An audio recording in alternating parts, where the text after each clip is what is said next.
안녕하세요 everyone. ಇವತ್ತು ನಾವು ಈ ಡ್ರಾಮಾನ ಥರ್ಡ್ ಎಪಿಸೋಡ್ ನೋಡೋಕೆ ಹೋಗ್ತಾ ಇರೋದು. ಲಾಸ್ಟ್ ಎಪಿಸೋಡಲ್ಲಿ ಸಾಮಿಯನ್ ಪೀಪಲ್ಸು ಮೀರನ್ನ ಕರ್ಕೊಂಡು ಹೋಗೋಣ ಅಂತ ಬಂದಿರ್ತಾರೆ. ಯಾಕಂದರೆ ಉಗ್ವಿ ಎನರ್ಜಿ ರಿಟರ್ನ್ ಬರೋದಕ್ಕೋಸ್ಕರ ಅವ್ರಿಗೆ ಮೀರೋ ಎನರ್ಜಿ ಬೇಕು. ಇಲ್ಲಿ ಅವ್ರನ್ನ ಬಿಟ್ಟರೆ ಬೇರೆ ಏಂಜಲ್ಸ್ ಯಾರ ಹತ್ರನೂ ಎನರ್ಜಿ ಇರಲ್ಲ. ಆದರೆ ಅವರು ಮಿರುನ ಕಾಪಾಡಲೇಬೇಕು ಅಂದ್ಬಿಟ್ಟು ಅವ್ರ ಜೊತೆ ಎಲ್ಲ ಫೈಟ್ ಮಾಡ್ತಿರ್ತಾರೆ. ಸಾಮಿಯನ್ ಅವ್ರ ಪೀಪಲ್ಸ್ಗೆಲ್ಲರಿಗೂ ಸಹ ಹೆಚ್ಚು ಆ್ಯಕ್ಟಿವಿಟೀಸ್ನೆಲ್ಲ ಮಾಡಿ ಅವ್ರಿಗೆ ಪವರ್ಸ್ನ ಕೊಟ್ಟು ಕಲಿಸಿರ್ತಾರೆ. ಹಾಗಾಗಿ ನಮ್ಮ ಆ ಏಂಜಲ್ಸ್ಗೆ ತುಂಬ ಹೊತ್ತು ಅವ್ರ ಜೊತೆ ಫೈಟ್ ಮಾಡೋಕ್ಕೆ ಆಗ್ತಾ ಇರೋದಿಲ್ಲ. ಈ ಕಡೆ ಸೈಡ್ ನಮ್ಮ ಹೀರೋನ ತೋರಿಸ್ತಾರೆ. ಅವ್ರು ಈಗ ಜಸ್ಟ್ ಅವ್ರ ಪೆಂಡೆಂಟ್ನ ನೋಡಿರ್ತಾರೆ, ಅದು ಬ್ಲಿಂಕ್ ಆಗ್ತಾ ಇರ್ತಾರೆ.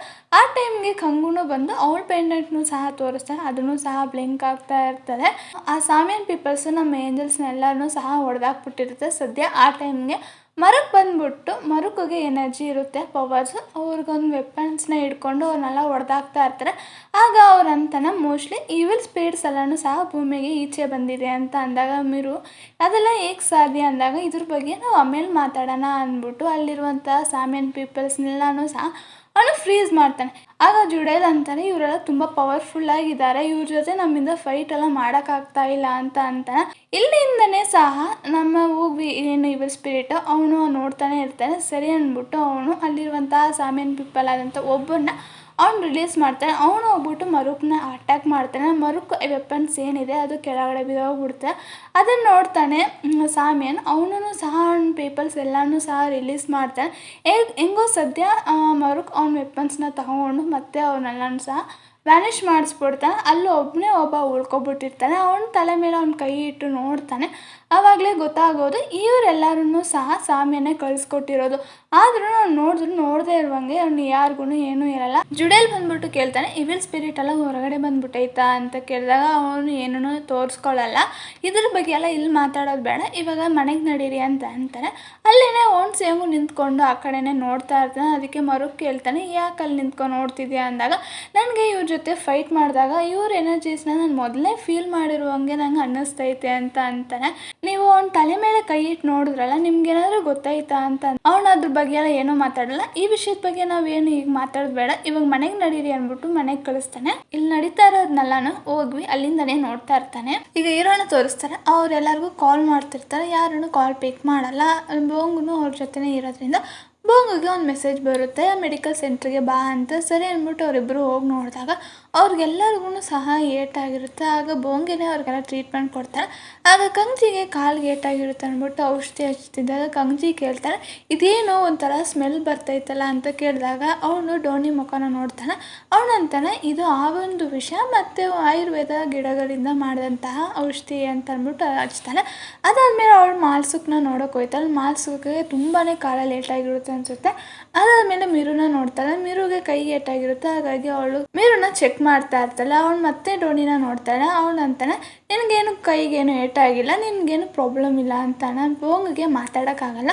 ಅವಳು ಮಾತಾಡೋದೆಲ್ಲ ಡೋನಿಗೆ ಮಾತ್ರನೇ ಅರ್ಥ ಆಗುತ್ತೆ. ಈಗ ಮಿರು ಹೊರಗಡೆ ಹೋಗೋಣ ಅಂತ ಹೋಗ್ತಾ ಇರ್ತಾ, ಅದಕ್ಕೆ ಕಂಗ್ಜಿ ನೋಡ್ಬಿಟ್ಟು ಎಲ್ಲ ಹೋಗ್ತಿದ್ಯಾ ಅಂತ ಕೇಳ್ತಾ, ಇಲ್ಲ ಸ್ವಲ್ಪ ಹೊತ್ತು ಬರ್ತೀನಿ ಅಂದ್ಬಿಟ್ಟು ಅವಳು ಹೋಗ್ತಾಳೆ. ಈಗ ಜುಡೇಲ್ನ ತೋರಿಸ್ತಾರೆ. ಅವನು ಟ್ರೀಟ್ಮೆಂಟ್ಗೆ ಬೇಕಾದಂಥ ಔಷಧಿಗಳಿರುವಂತಹ ಜಾಗದಲ್ಲಿ ಇರ್ತಾನೆ. ಅವನು ಅಲ್ಲಿರುವಂತಹ ಔಷಧಿನೆಲ್ಲ ತಗೊಂಡು ಮೂಸ್ತಾ ಇರ್ತಾನೆ. ಸ್ಮೆಲ್ ಚೆನ್ನಾಗಿರುತ್ತೆ ಅಂದ್ಬಿಟ್ಟು ಬಾಯಿಗೆ ಹಾಕೊಂಡು ತಿಂತಾ ಇರ್ತಾನೆ. ಟೇಸ್ಟ್ ಚೆನ್ನಾಗಿದೆಯಲ್ಲ, ಇದು ಮೋಸ್ಟ್ಲಿ ನಮಗೆ ನೈಟಿಗೆ ಡ್ರಿಂಕ್ಸ್ಗೆ ಬೇಕಾಯ್ತದೆ ಶೈಡಿಸ್ ಆಗಿ ಅಂತ ಅಂದ್ಬಿಟ್ಟು ಒಂದೊಂದಾಗಿ ಅದನ್ನೆಲ್ಲ ಎತ್ತು ಕೈಯಲ್ಲಿ ಮಡಿಕೊಳ್ತಾ ಇರ್ತಾನೆ. ಈ ಕಡೆ ನಮ್ಮ ಬೋಂಗು ಡೋನಿಗೆ ಒಂದು ಕಪ್ಪಿಂಗ್ ಟ್ರೀಟ್ಮೆಂಟ್ನ ಮಾಡ್ತಾ ಇರ್ತಾಳೆ. ಅವನು ಆ ಕಪ್ನೆಲ್ಲ ಆರಿಸ್ತಾ ಇರ್ತಾನೆ. ಅದಕ್ಕೆ ಅವಳು ನಿಂಗೆ ಸುಮ್ಮನೆ ಇರೋಕ್ಕಾಗಲ್ವಾ ಅಂತ ಕೇಳ್ತಾನೆ. ಅವನು ನನ್ನಿಂದ ತುಂಬ ಹೊತ್ತು ಉಸಿರು ಕಟ್ಕೊಂಡೆಲ್ಲ ಇರೋಕ್ಕಾಗಲ್ಲ ಅಂತ. ಅದಕ್ಕೆ ಅವಳು ಕೋಪ ಬಂದ್ಬಿಟ್ಟು ಹೊಡೆದು ಅವಳು ಹೊರಗಡೆ ಬರ್ತಾಳೆ. ನೋಡಿದ್ರೆ ಜುಡೇಲ್ ಬಾಯಲ್ಲಿ ನೊರೆ ಬಂದ್ಬಿಟ್ಟು ಕೆಳಗಡೆ ಬಿದ್ದಿರ್ತಾನೆ. ಅವ್ನು ಯಾಕಂದರೆ ಅಲ್ಲಿ ಔಷಧಿನೆಲ್ಲ ತಿಂದಿರ್ತಾನಲ್ಲ, ಅದರಿಂದ ಆ ಥರ ಆಗಿರುತ್ತೆ ಅಂದ್ಬಿಟ್ಟು ಅವಳು ಅವ್ನಿಗೆಲ್ಲ ಟ್ರೀಟ್ಮೆಂಟ್ನ ಸ್ಟಾರ್ಟ್ ಮಾಡ್ತಾಳೆ. ಆಮೇಲಿಂದ ಅವ್ಳು ಬಂದ್ಬಿಟ್ಟು ಯಾಕೆ ಆ ಥರ ಎಲ್ಲ ಮಾಡ್ತೀಯಾ, ಸುಮ್ಮನೆ ಇರೋಕ್ಕಾಗಲ್ವಾ ಅಂತ ಬೈದು ಅವನ್ನ ಬೆಡ್ ಮೇಲೆ ಮಣಗಿಸ್ತಾಳೆ. ಈ ಕಡೆ ಸೈಡಲ್ಲಿ ಒಣ್ಸಿಯಂಗ್ನ ತೋರಿಸ್ತಾರೆ. ಅವ್ನಿಗೆ ಕತ್ತಲ್ಲಿ ಏಟಾಗಿರುತ್ತೆ ಅನಿಸುತ್ತೆ. ಅದಕ್ಕೆ ಬೋಂಗು ಅವ್ನಿಗೇನೋ ಕತ್ತಿಗೆ ಅಂಟಿಸ್ಬಿಟ್ಟು ಸುಮ್ಮನೆ ಕೂರಿಸುತ್ತೆ. ಅವನು ಸುಮ್ಮನೆ ಇರುತ್ತೆ. ಆ ಇನ್ಸ್ಟ್ರೂಮೆಂಟ್ನ ಮುಟ್ಬಿಟ್ಟು ಏನೇನೋ ಮಾಡ್ತಾ ಇರ್ತಾರೆ. ಅದು ನೋಡಿದ್ರೆ ಪವರ್ ಜಾಸ್ತಿ ಆಗುತ್ತೆ. ಅವ್ನಿಗೆ ಪೇಯ್ನ್ ಎಲ್ಲ ಸ್ಟಾರ್ಟ್ ಆಗುತ್ತೆ. ಅದಕ್ಕೆ ಅವ್ನು ಕಾಪಾಡಿ ಕಾಪಾಡಿ ಅಂತ ಕರೆದಾಗ ಆ ಟೈಮ್ಗೆ ಬೋಂಗ್ ಬಂದ್ಬಿಟ್ಟು ಅವನ್ನ ಕಾಪಾಡ್ಬಿಟ್ಟು ಓಡುತ್ತಾಳೆ. ಈಗ ಹೀರೋ ಮತ್ತು ಮರುಕ್ನ ತೋರಿಸ್ತಾಳೆ. ಮರುಕು ಅಲ್ಲಿ ನಡೆದಂತಹ ವಿಷಯನೆಲ್ಲನೂ ಹೀರೋಗೆ ಹೇಳ್ತಾಳೆ. ಸರಿ ಅಂದ್ಬಿಟ್ಟು ಅವ್ರನ್ನ ನೋಡೋಣ ಅಂತ ಇಬ್ರು ಬರ್ತಾರೆ. ಆಗ ಕಂಗ್ಜಿ ಇವಿಲ್ ಸ್ಪಿರಿಟ್ ಇರುವಂತಹ ಜಾಗನ ಕಂಡಿಡಿದ್ರ ಅಂತ ಕೇಳಿದಾಗ ಮರುಕು ಇಲ್ಲ ಅಂತಾರೆ. ಅದಕ್ಕೆ ಕಂಗ್ಜಿ ಇಲ್ಲಿ ನಡೀತಾ ಇರುವಂತಹ ವಿಷಯ ಎಲ್ಲ ನೋಡಿದ್ರೆ ತುಂಬ ಡೇಂಜರಸ್ ಆಗೈತೆ, ನಾವು ಆದಷ್ಟು ಬೇಗ ಇವಿಲ್ ಸ್ಪಿರಿಟ್ ಇರುವಂತಹ ಜಾಗನ ಕಂಡುಹಿಡಿಬೇಕು ಅಂತಾರೆ. ಅದಕ್ಕೆ ಹೀರೋ ನೀವು ಈ ವಿಷಯಕ್ಕೆ ತಲೆ ಹಾಕಬೇಡಿ ಅಂತಾರೆ. ಅದಕ್ಕೆ ಮಾಲ್ಸಕ್ಕೂ ನೀವು ಅಲ್ಲಿ ನಡೆದಂತಹ ವಿಷಯ ನಿಮಗೆ ಗೊತ್ತಿದ್ರೆ ನೀವು ಈ ಥರ ಎಲ್ಲ ಮಾತಾಡ್ತಿರ್ಲಿಲ್ಲ, ಅವರೆಲ್ಲ ತುಂಬಾ ಡೇಂಜರಸ್ ಆಗಿದ್ದಾರೆ ಅಂತಲ್ಲ. ಧೋನಿನೋ ಹೌದು, ಅವರೆಲ್ಲ ಹೇಗೆ ಹೊರಗಡೆ ಬಂದರು ಅಂತಲೇ ಗೊತ್ತಾಗ್ತಾ ಇಲ್ಲ ಅಂದಾಗ ಜುಡೇಲೂ ನಾವು ಅವ್ರನ್ನ ತುಂಬ ವರ್ಷಕ್ಕಿಂತ ಮುಂಚೆನೇ ಅವ್ರನ್ನೆಲ್ಲ ಸೀಲ್ ಮಾಡಿದ್ವಿ ಮತ್ತು ಅವ್ರಿಗೆ ಯಾವ ಪವರು ಇಲ್ಲ, ಹೇಗೆ ಅವ್ರಿಗೆ ಆ ಪವರೆಲ್ಲ ಸಿಕ್ತು ಅಂತ ಮರುಕ್ನ ನೋಡಿ ಕೇಳ್ತಾನೆ. ಮರುಕೋನು ಅದೇ ಹೇಗೆ ಅಂತ ನಮಗೂ ಗೊತ್ತಾಗ್ತಾ ಇಲ್ಲ, ನಾವು ನಿಮ್ಮ ಎನರ್ಜೀಸ್ ಎಲ್ಲ ಮಡಿಗೇನೆ ಅವ್ರನ್ನೆಲ್ಲ ಸೀಲ್ ಮಾಡಿದ್ವಿ, ಅವ್ರಿಗೆ ಮತ್ತೆ ಆ ಎನರ್ಜಿ ಎಲ್ಲ ಹೇಗೆ ಸಿಕ್ತು ಅಂತಲೇ ನನಗೇನೋ ಅರ್ಥ ಆಗ್ತಾ ಇಲ್ಲ ಅಂತ ಅವನು ಅಂತಾನೆ. ಓನ್ಸಿಯೋಂಗು ಇವಿಲ್ ಸ್ಪಿರಿಟ್ ಇರುವಂತಹ ಜಾಗನ ಕಂಗ್ಜಿ ಕಂಡುಹಿಡಿದ್ರು ಅವ್ರ ಜೊತೆ ಫೈಟ್ ಮಾಡೋದಕ್ಕೆ ನಮಗೆ ಬೇಕಾದಷ್ಟು ಎನರ್ಜಿ ಇಲ್ವಲ್ಲ ಅಂತಾನೆ. ಅದನ್ನೆಲ್ಲ ಕೇಳಿಸ್ಕೊಂಡು ಮರುಕು ಈಗ ನಮ್ಮಿಂದ ಏನೂ ಮಾಡೋಕ್ಕಾಗಲ್ಲ, ಈಗ ದೇವರೇನೇ ಡಿಸೈಡ್ ಮಾಡಬೇಕು, ಏನಾದ್ರೂ ಇವಿಲ್ ಸ್ಪಿರಿಟ್ ಅವ್ರದ್ದು ಪವರು ಮತ್ತು ಏಂಜಲ್ ಅವ್ರ ಪವರು ಅವ್ರು ಬ್ಯಾಲೆನ್ಸ್ ಮಾಡಿದ್ರೆ ಮಾತ್ರ ನಮ್ಮಿಂದ ಏನಾದರೂ ಮಾಡೋಕ್ಕಾಗುತ್ತೆ ಅಂತಾರೆ. ಅದಕ್ಕೆ ಕಂಗ್ಜಿಯು ಇವಿಲ್ ಸ್ಪಿರಿಟಿಂದ ಏನಾದ್ರೂ ಮನುಷ್ಯರಿಗೆ ತೊಂದರೆ ಆಗೋಕ್ಕಿಂತ ಮುಂಚೆ ನಾವು ಅವ್ರನ್ನ ಕಾಪಾಡಬೇಕು ಅಂತ ಹೇಳ್ತಿದ್ದಂಗೆ ಹೀರೋ ನೀನು ಮೊದಲು ಈ ಮನುಷ್ಯರ ಬಗ್ಗೆ ಚಿಂತೆ ಮಾಡೋದನ್ನ ನಿಲ್ಲಿಸು, ಈ ತಕ್ಷಣಕ್ಕೆ ನನಗೆ ನನ್ನ ಫ್ಯಾಮಿಲಿನ ಕಾಪಾಡ್ಕೋಬೇಕು, ಅದೇನೇ ನನಗೆ ಮುಖ್ಯ ಅಂತ ಅಂತಾನೆ. ಆದರೆ ಕಂಗ್ಜಿಗೆ ಆ ಥರ ಇರೋದಕ್ಕೆ ಇಷ್ಟ ಇಲ್ಲ. ಅವಳು ನಾನು ನಿಮ್ಮ ಹತ್ರ ಒಂದು ಹೇಳ್ಬೇಕು ಅಂದ್ಬಿಟ್ಟು ನನಗೆ ಗೊತ್ತು ಮೊದಲು ನಡೆದಂತಹ ವಿಷಯದಿಂದ ನೀವು ತುಂಬಾ ಪೇನಲ್ಲಿದ್ದೀರಾ ಮತ್ತು ನಾವು ನಿಮ್ಮ ಮಾತನ್ನೆಲ್ಲ ಕೇಳ್ಕೊಂಡೇ ಬಂದಿದ್ದೀವಿ, ಕೇಳ್ಕೊಂಡು ಇರ್ರೆಸ್ಪಾನ್ಸಿಬಲ್ ಆಗಿದ್ದೀವಿ. ದೇವರು ನಮ್ಮನ್ನ ಸೃಷ್ಟಿ ಮಾಡಿ ನಮಗೆ ಪವರ್ ಕೊಟ್ಟು ಈ ಭೂಮಿಗೆ ಕಳಿಸಿರೋದು ಈ ಭೂಮಿಯಲ್ಲಿರುವಂತಹ ಮನುಷ್ಯರನ್ನ ಕಾಪಾಡೋಕ್ಕೇನೆ. ನಾವು ಹಾಗಾಗಿ ನಾವು ಮನುಷ್ಯನ ಕಾಪಾಡೋಕ್ಕೆ ಏನಾದರೂ ಮಾಡಲೇಬೇಕು ಅಂದ್ಬಿಟ್ಟು ಅವಳು ಜೋರಾಗೇನೆ ಹೀರೋ ಹತ್ರ ಮಾತಾಡ್ತಾಳೆ. ಹೀರೋನು ಈ 1000 ವರ್ಷದಿಂದ ನಾವು ಈ ಮನುಷ್ಯನ ಕಾಪಾಡೋಕ್ಕೆ ಪ್ರಯತ್ನ ಮಾಡ್ತಾನೆ ಇದ್ವಿ, ಆದರೆ ಕೊನೆಗೆ ಏನಾಯಿತು, ದೇವರು ನಮ್ಮನ್ನ ಕೈ ಬಿಟ್ಟರು ಮತ್ತು ನಮ್ಮ ಫ್ಯಾಮಿಲಿ ಮೆಂಬರ್ಸ್ನೂ ಸಹ ನಾವು ಕಳ್ಕೊಂಡ್ವಿ. ಅದಕ್ಕೆ ಕಂಗ್ಜಿ ನೀವು ಮಾತ್ರ ಫ್ಯಾಮಿಲಿ ಮೆಂಬರ್ಸ್ನ ಕಳ್ಕೊಂಡಿರೋದು, ನಾವು ನಮ್ಮ ಫ್ಯಾಮಿಲಿನ ಕಳ್ಕೊಂಡಿದ್ದೀವಿ, ಅದಕ್ಕೆ ಅಂತ ನಮ್ಮ ರೆಸ್ಪಾನ್ಸಿಬಿಲಿಟಿಯಿಂದ ಹಿಂದೆ ಹೋಗೋಕ್ಕಾಗಲ್ಲ. ದೇವರು ನಮ್ಮನ್ನ ಸೃಷ್ಟಿ ಮಾಡಿ ನಮಗೆ ಪವರ್ ಕೊಟ್ಟು ಇಲ್ಲಿ ಕಳಿಸಿರೋದು ಈ ಭೂಮಿ ಮೇಲಿರುವಂತಹ ಈ ಮನುಷ್ಯರನ್ನೆಲ್ಲ ಕಾಪಾಡೋದಕ್ಕೆ. ಅದರಿಂದ ಈ ಮನುಷ್ಯರನ್ನ ಕಾಪಾಡುವಂತಹ ಟೈಮಲ್ಲಿ ನನ್ನ ಪ್ರಾಣನೇ ಹೋದ್ರೂ ಸಹ ನಾನು ಅದನ್ನು ಖುಷಿಯಾಗಿ ಸ್ವೀಕಾರ ಮಾಡ್ತೀನಿ ಅಂತ ಅವಳಂತ. ಅದನ್ನು ಕೇಳಿಸ್ಕೊಂಡು ಹೀರೋ ಕೋಪದಲ್ಲಿ ನೀನು ಏನು ಮಾತಾಡ್ತಿದ್ಯಾ ಅಂತ. ಅದಕ್ಕೆ ಮರುಕೆನೆ ಅವರಿಬ್ಬರೂ ಸಹ ಸಮಾಧಾನ ಮಾಡ್ತಾನೆ.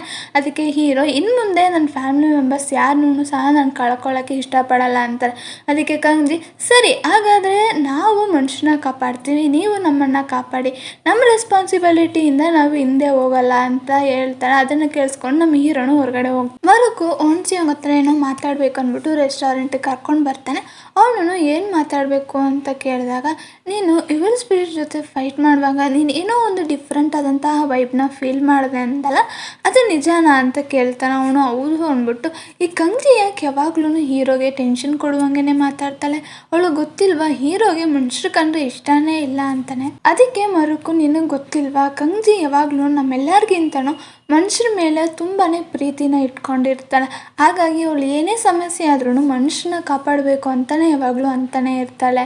ನೀನು ಹೀರೋ ಮಾತಾಡುವಾಗ ಅವ್ನ ಫೇಸ್ನ ನೋಡ್ದ, ನಿನಗೇನಾದರೂ ಅರ್ಥ ಆಯ್ತಾ ಅಂತಾನೆ. ಅದಕ್ಕೆ ಅವನು ನೋಡಿದೆ, ನಾನು ಅವ್ರ ಕಣ್ಣು ಫುಲ್ಲು ಕೆಂಪಾಗಿತ್ತು ಕೋಪದಲ್ಲಿ ಅಂತ. ಅದಕ್ಕೆ ಮರುಕು ನಾನು ಅದ್ರ ಬಗ್ಗೆ ಮಾತಾಡ್ತಾಯಿಲ್ಲ, ಹೀರೋ ನಿನ್ನ ನೋಡಿದ ವಿಧದಲ್ಲಿ ಮಾತಾಡ್ತಾ ಇರೋದು, ಅವನು ನೋಡ್ತಾ ಇರೋ ವಿಧ ಹೆಂಗಿದೆ ಅಂದರೆ ಅವ್ನು ನಿನ್ನ ಹತ್ರ ಏನೋ ಹೇಳ್ಬೇಕು ಅಂತ ಅಂದ್ಕೊಳ್ತಾ ಬರ್ತಿದ್ದಾನೆ, ನಿನಗೆ ಅದೇನಾದರೂ ಅರ್ಥ ಆಗ್ತಿದೆಯಾ ಅಂತ ಕೇಳ್ತಾನೆ. ಅವನು ಓನ್ಸಿಯೋಂಗಂತೂ ಏನೂ ಅರ್ಥ ಆಯ್ತಿರೋದಿಲ್ಲ, ಹಾಗಾಗಿ ಅವ್ನು ಸುಮ್ಮನೆ ನೋಡ್ತಾ ಇರ್ತಾನೆ. ಅದಕ್ಕೆ ಮರುಕು ಹೀರೋಗೂ ಗೊತ್ತು ನಾವು ಮನುಷ್ಯರನ್ನ ಕಾಪಾಡಬೇಕು ಅಂತ, ಆದರೆ ಅದನ್ನು ನಾವೆಲ್ಲರೂ ಒಟ್ಟಿಗೆ ಸೇರಿ ಹೇಳ್ಬೇಕು ಅಂತ ಆಸೆ ಪಡ್ತಾನೆ. ಅದಕ್ಕೋಸ್ಕರನೇ ಅವನು ನಿನ್ನನ್ನು ಒಂಥರ ನೋಡ್ತಾ ಇರೋದು, ಅವನು ಇವಿಲ್ ಸ್ಪಿರಿಟ್ ಇರುವಂತಹ ಜಾಗನ ನೀನೇ ಕಂಡುಹಿಡಿಬೇಕು ಅಂತ ಅವನು ಆಸೆ ಪಡ್ತಿದ್ದಾನೆ ಅಂತ. ಅದಕ್ಕೆ ಓನ್ಸಿಯೋಂಗು ಹಾಗಾದರೆ ಈ ವಿಷಯದಲ್ಲಿ ನಾನು ಇಳಿದು ಕೆಲಸ ಮಾಡಬೇಕು ಅಂತ ಹೀರೋ ಅನ್ಕೊಳ್ತಾ ಇದ್ದಾರೆ ಅಂತ ಅವನ್ನ ಕೇಳ್ತಾನೆ. ಮರುಕು ಹೌದು ಅಂದ್ಬಿಟ್ಟು ಹೀರೋಗೆ ನೆಕ್ಸ್ಟ್ ಅವನ ಜಾಗಕ್ಕೆ ನೀನೇ ಬರಬೇಕು ಅಂತ ಅವನು ಅನ್ಕೊಳ್ತಿದ್ದಾನೆ ಹೇಳ್ತಿದ್ದಾಗ ಓನ್ಸಿಯೋಂಗು ಶಾಕ್ ಆಗಿ ಏನು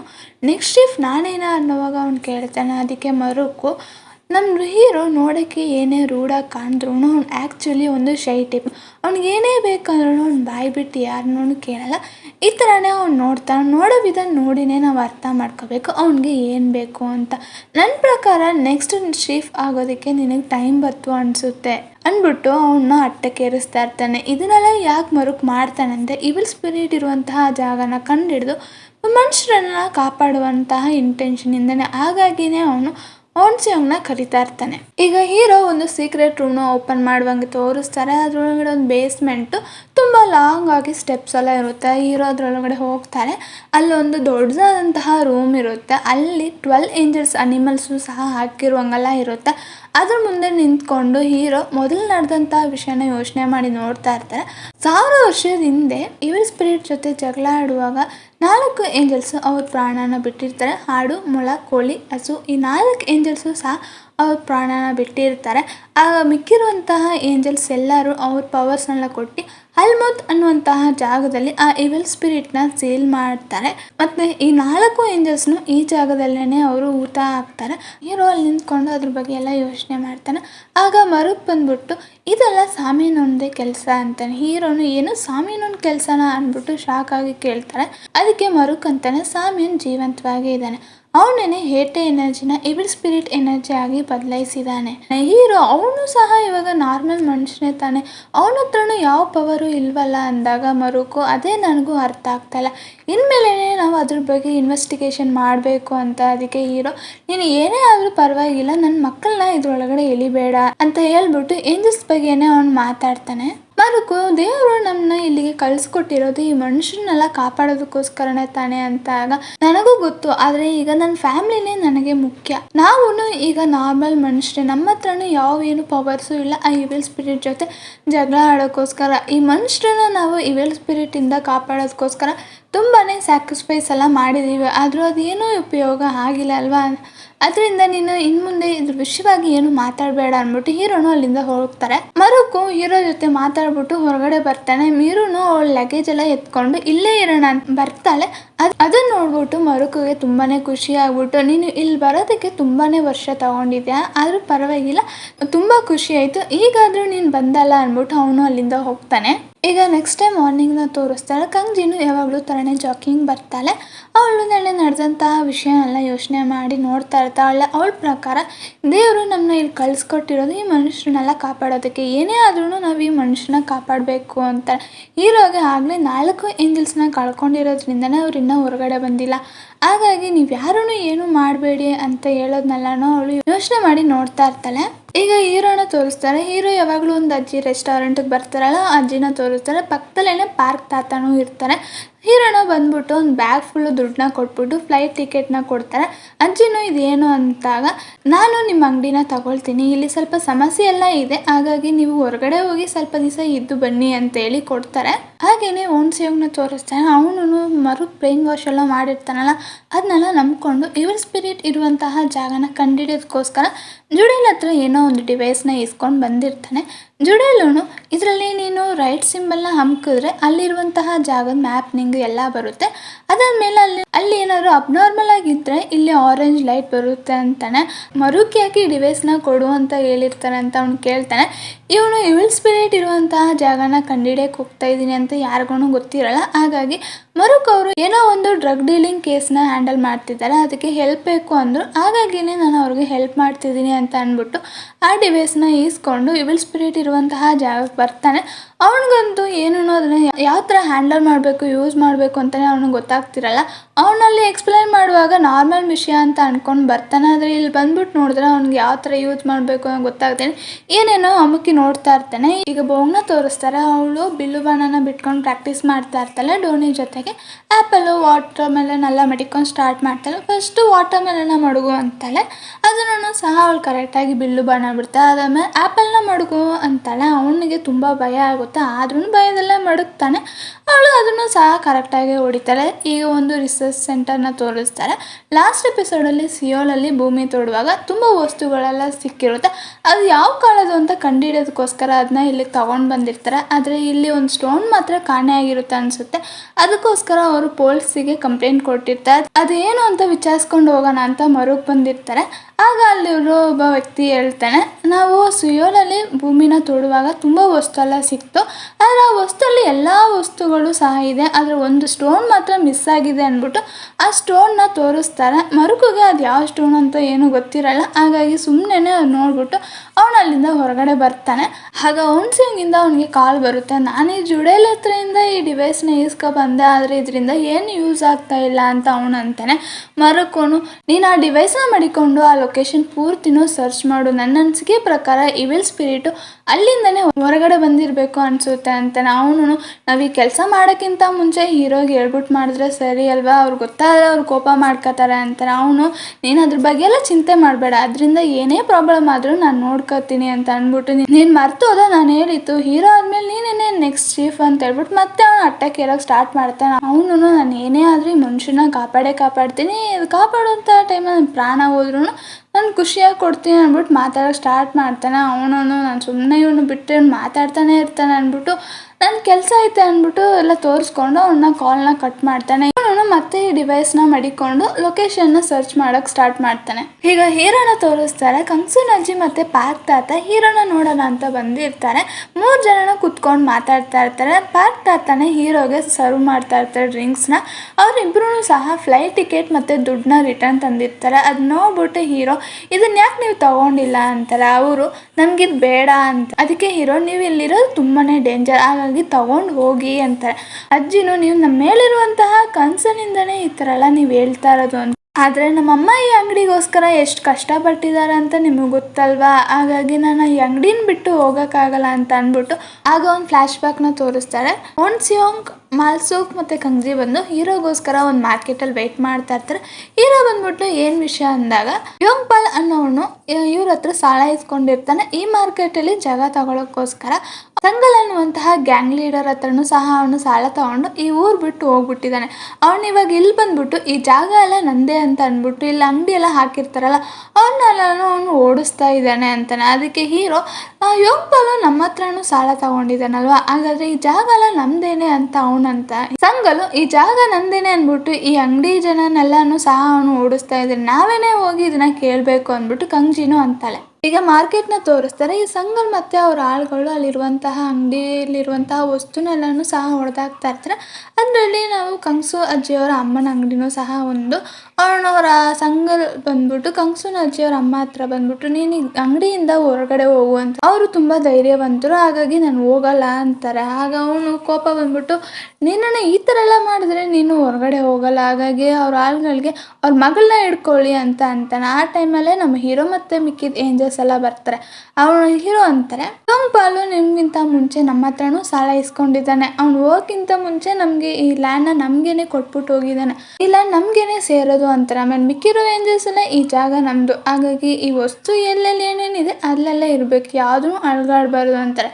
ಸಂಗಲು ಮತ್ತು ಅವ್ರ ಗಾಳುಗಳೆಲ್ಲ ಕೋಪ ಬಂದ್ಬಿಟ್ಟು ನಮ್ಮ ಹೀರೋ ಮತ್ತು ಏಂಜಲ್ಸ್ ಜೊತೆ ಎಲ್ಲ ಅವರೆಲ್ಲ ಫೈಟ್ ಮಾಡೋಕ್ಕೆಲ್ಲ ಬರ್ತಾರೆ. ಎಲ್ಲರೂ ಒಬ್ಬೊಬ್ರು ಒಂದೊಂದು ಕಡೆಯಲ್ಲಿ ಫೈಟ್ ಮಾಡ್ತಾರೆ.